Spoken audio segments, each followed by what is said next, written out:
Hello friends, আজকের recipe মালাই কাবাব।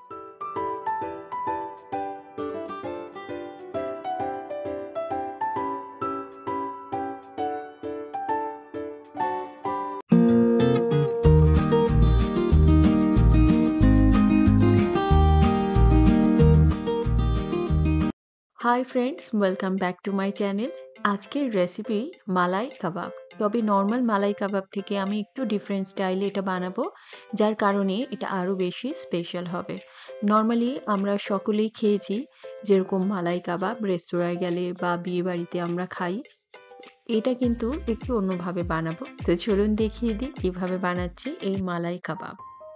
Chicken মালাই কাবাব বানানোর জন্য বোনলেস চিকেন 500 গ্রাম নিয়েছি। চিকেনগুলো একটু বড় বড় করে কেটে ভালো করে ধুয়ে জলটা ছড়িয়ে রেখেছি। এই চিকেনটাকে ম্যারিনেট করার জন্য একটা বোলের মধ্যে আমি টক দই নিয়েছি, তার সঙ্গে গোলমরিচের গুঁড়ো দিয়ে দেবো, গরম মশলার গুঁড়ো, তার সঙ্গে একটু জায়ফল জয়িত্রীও অ্যাড করা ছিল, আর তার সঙ্গে আদা রসুন বাটা, পরিমাণ মতো নুন দিয়ে দিলাম, দিয়ে দিচ্ছি লেবুর রস। লেবুর রসটা অবশ্যই কিন্তু দিতে হবে এই রেসিপিটার ক্ষেত্রে, কেননা এটা হালকা একটু চটপটা হবে।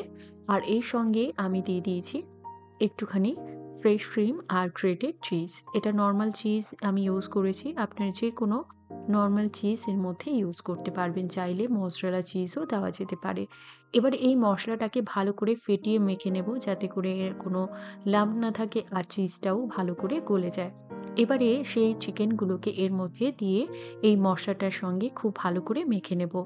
এই চিকেনগুলোকে আপনারা চেষ্টা করবেন কয়েক ঘন্টা আগে একটু ম্যারিনেট করতে, তাহলে এটার টেস্টটা বেস্ট আসে। আর যদি পসিবল না হয় তবুও আপনারা অন্তত ০.৫ ঘন্টার জন্য এই চিকেনটাকে ঢাকা দিয়ে রেখে দেবেন। তাহলে এটা অনেক বেশি জুসি আর টেস্টি হবে। চিকেনের এই মশলাটা যেন চিকেনের গায়ে লেগে থাকে, সেই জন্য এর মধ্যে দিয়ে দিচ্ছি সামান্য একটু রোস্টেড বেসন। মোটামুটি 1/2 টিস্পুন থেকে 1 টিস্পুন দেওয়া যেতে পারে, অতিরিক্ত যেন না হয়। এবারে এই চিকেনটা আমি একটু স্মোকি ফ্লেভার আনার জন্য এর মধ্যে একটু স্মোক দেব চারকোল দিয়ে। একটা ছোট্ট বাটি দিয়ে দিলাম, এর মধ্যে একদম জ্বলন্ত চারকোল দিয়ে উপরে একটু বাটার দিয়ে দিলাম। আপনারা ঘিও দিতে পারেন, চাইলে এর সঙ্গে 2টো একটা লবঙ্গও দিতে পারেন। সঙ্গে সঙ্গে এটাকে ঢাকা দিয়ে রাখবো, যাতে এই ধোঁয়াটা চিকেনটা অ্যাবজর্ব করে নেয়।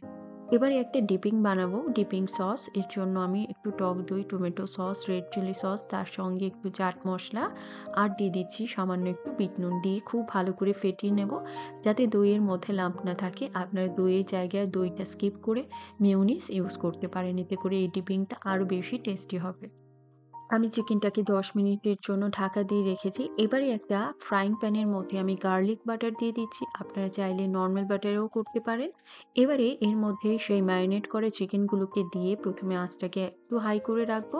তারপর লো আঁচে করে চাপা দিয়ে এটাকে রান্না করব যতক্ষণ না অবধি চিকেনটা পুরো সফট হচ্ছে। এক্সট্রা জল থাকলে আঁচটাকে একটু বাড়িয়ে গ্রেভিটাকে একটু শুকনো করে নেবেন। আমার এটা রেডি। এবারে একটা বোলের মধ্যে নামিয়ে নিচ্ছি। এবারে এটাকে সার্ভ করার আগে এই চিকেন কাবাবগুলোর উপরে একটু ধনেপাতা কুচি, একটু লঙ্কা কুচি দিয়ে দিলাম। তার সঙ্গে দিচ্ছি ফ্রেশ ক্রিম। এর সঙ্গে একটু চাট মসলাও দেওয়া যেতে পারে, আর একটু লেবুর রস দিয়ে এটাকে খুব ভালো করে মিক্স করে এটাকে একদম গরম গরম সার্ভ করবেন। এটা এই ডিপিং এর সঙ্গে সার্ভ করতে পারেন শুধু শুধু, খুব ভালো লাগে। বা আপনার এটা মেইন কোর্সে তন্দুরি রুটি, নান বা রুমালি রুটির সঙ্গেও সার্ভ করতে পারেন। কেমন লাগলো রেসিপিটা অবশ্যই জানাবেন। আর এরকম জুসি মালাই চিকেন আপনার বাড়িতে ট্রাই করুন, আমাকে জানান কীরকম লাগলো। ভালো লাগলে অবশ্যই লাইক করবেন, শেয়ার করবেন, আর এরকম রেসিপি পেতে চ্যানেলটিকে সাবস্ক্রাইব করবেন।